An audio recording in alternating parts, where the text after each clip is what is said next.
India Pakistan की cricketing rivalry सबसे intense प्रतिस्पर्धा है।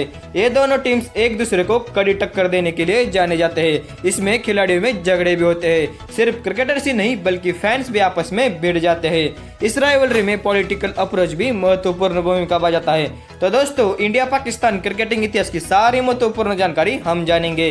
तब तक एक लाइक जरूर करना। पार्टीशन के बाद 1952 में इंडिया पाकिस्तान के बीच पहली टेस्ट सीरीज खेली गई। उसमें पाकिस्तान टीम पहली बार एक इंडिपेंडेंट नेशन के तौर पर किसी दूसरे देश के खिलाफ खेली।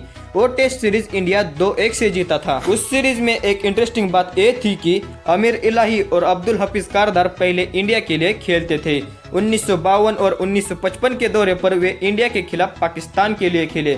और उससे भी इंटरेस्टिंग बात यह है कि गुल मोहम्मद नाम के खिलाड़ी 1952 में इंडिया की टीम से पाकिस्तान के खिलाफ खेले। गुल मोहम्मद 1955 तक इंडिया के लिए खेलते रहे और बाद में वे पाकिस्तान टीम के लिए खेले। 1952 सीरीज के बाद भारतीय टीम ने 1955 में पाकिस्तान टूर किया और 1961 में फिर से पाकिस्तान इंडिया आई। वे दोनों भी सीरीजेस ड्रॉ हुई। कोई भी टीम एक मैच भी जीत नहीं पाई। 1965 और 1971 के भारत पाकिस्तान युद्ध की वजह से दोनों टीमों पर अपनी अपनी सरकारों ने एक दूसरे के बीच मैचेस खेलने पर रोक लगा दी थी। ये पाबंदी 1978 तक रही। 1978 में भारतीय टीम ने पाकिस्तान टूर किया। उस दौरे पर पाकिस्तान ने 2 टेस्ट मैचेस जीतकर भारत के खिलाफ पहली सीरीज जीत हासिल कर ली। 1965 और 71 के वॉर के बाद दोनों देशों के आपसी संबंध सामान्य बनाने के लिए क्रिकेट एक अच्छा विकल्प था। देशों के बीच संबंध अच्छे बनाए रखने के लिए पाकिस्तान की प्रेसिडेंट जिया उल हक को जयपुर में इंडिया पाकिस्तान टेस्ट मैच देखने के लिए आमंत्रित किया था। 1984 में उस वक्त की भारतीय प्रधानमंत्री श्रीमती इंदिरा गांधी की हत्या की वजह से पाकिस्तान का भारत दौरा बीच में ही रद्द कर दिया गया। 80 और 90 के दशक में ज्यादातर इंडिया पाकिस्तान मुकाबले यूएई के शारजा और कनाडा के टोरंटो ऐसे न्यूट्रल वेन्यूज पर खेले गए। 1989 और 90 में भारतीय टीम ने पाकिस्तान दौरा किया। उस दौरे पर कराची में खेला जा रहा तीसरा वनडे मुकाबला फैंस की गड़बड़ी की वजह से बीच में ही रद्द कर दिया गया। जब पाकिस्तान टीम ने 28 रन पर 3 विकेट खो दिए तो ये बात पाकिस्तानी दर्शक सहन नहीं कर पाए। उन्होंने भारतीय फील्डर्स पर पत्थर फेंकने चालू किए। भारतीय क्रिकेटर चंदू बोर्डे ने कहा कि उस मैच में मोहम्मद अजरुद्दीन को मेटल की हुक लगने से चोट लगी थी। संजय मांजरेकर ने अपनी किताब में लिखा है कि उस दौरे पर पहले वनडे में भारतीय कप्तान कृष्णमचारी श्रीकांत की शर्ट एक पाकिस्तानी दर्शक ने फाड़ दी थी। 1999 में तत्कालीन भारतीय प्रधानमंत्री श्री अटल बिहारी वाजपेयी की हिस्टोरिक पाकिस्तान विजिट के तुरंत बाद ही पाकिस्तान टीम वनडे और टेस्ट मैचेस खेलने के लिए भारत आई।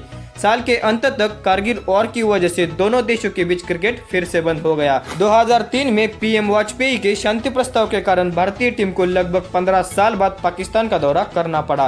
बाद में 2005 और 6 में दोनों देशों ने एक दूसरे के दौरे किए। 2008 मुंबई टेरर अटैक के बाद भारतीय टीम का नियोजित पाकिस्तान दौरा रद्द कर दिया गया और उसके बाद से अब तक दोनों टीम्स एक दूसरे के साथ एक भी बायलैटरल सीरीज नहीं खेली। ये दोनों टीम्स एशिया कप और आईसीसी इवेंट्स पर ही एक दूसरे के साथ खेलती है। 2012 से लेकर 2017 तक दोनों देशों के बीच बायलैटरल सीरीज खेलने के लिए बीसीसीआई और पीसीबी की ओर से बहुत सारे प्रयास किए गए, लेकिन कभी वेन्यूज के सिलेक्शन और कभी गवर्नमेंट की परमिशन ना मिलने के कारण दोनों क्रिकेट बोर्ड्स मैचेस का आयोजन करने में असमर्थ रहे, लेकिन आईसीसी इवेंट्स और एशिया कप में खेलते रहे। इस राइवलरी में कुछ किस्से ऐसे भी है जो कि अपोजिट टीम को सपोर्ट करने के लिए गवर्नमेंट की ओर से लीगल एक्शन ली गई। 2014 में उत्तर प्रदेश में 60 इंडियन स्टूडेंट्स के ऊपर पाकिस्तान की जीत सेलिब्रेट करने के लिए एंटी नेशनलिस्ट का आरोप लगाया था। हालांकि वे आरोप बाद में हटा दिए गए। 2016 में 22 साल के एक पाकिस्तानी नागरिक को इंडियन कप्तान विराट कोहली को सपोर्ट करने के लिए जेल भेज दिया गया और बाद में इंडिया ऑस्ट्रेलिया मैच के बाद पाकिस्तान में भारत का झंडा फहराने के लिए 10 साल कैद की सजा सुनाई गई। 2021 टी20 वर्ल्ड कप में पाकिस्तान भारत से किसी भी वर्ल्ड कप में लगातार 13 मैचेस हारने के बाद जीता था। उस मैच के बाद पाकिस्तान की जीत सेलिब्रेट करने के कारण कुछ भारतीय मुसलमानों को गिरफ्तार कर दिया गया। उस मैच के बाद भारतीय खिलाड़ियों को सोशल मीडिया पर ट्रोल किया गया। सबसे ज्यादा ट्रोलिंग मोहम्मद शामी की हुई, जो कि उस मैच में वे एकमात्र मुस्लिम खिलाड़ी थे। उस ट्रोलिंग में खिलाड़ियों के फैमिली के बारे में भी बहुत सारी गलत बातें बोली गई। ट्रोलिंग का जवाब देते हुए भारतीय कप्तान विराट कोहली ने पब्लिकली शामी को सपोर्ट किया। उस वजह से कोहली और उनके फैमिली को भी ट्रोलिंग का सामना करना पड़ा। India Pakistan 2022 Asia cup match के बाद यूनाइटेड किंगडम के एक शहर में इंडियन हिंदू और पाकिस्तानी मुस्लिम लोगों के बीच आपस में संघर्ष हुआ। उस शहर में तनावपूर्ण माहौल बन गया था। इस राइवलरी के बारे में जो जी में आए वो आप कमेंट बॉक्स में लिख सकते हो और वीडियो अच्छी लगी हो तो लाइक और सब्सक्राइब जरूर करना।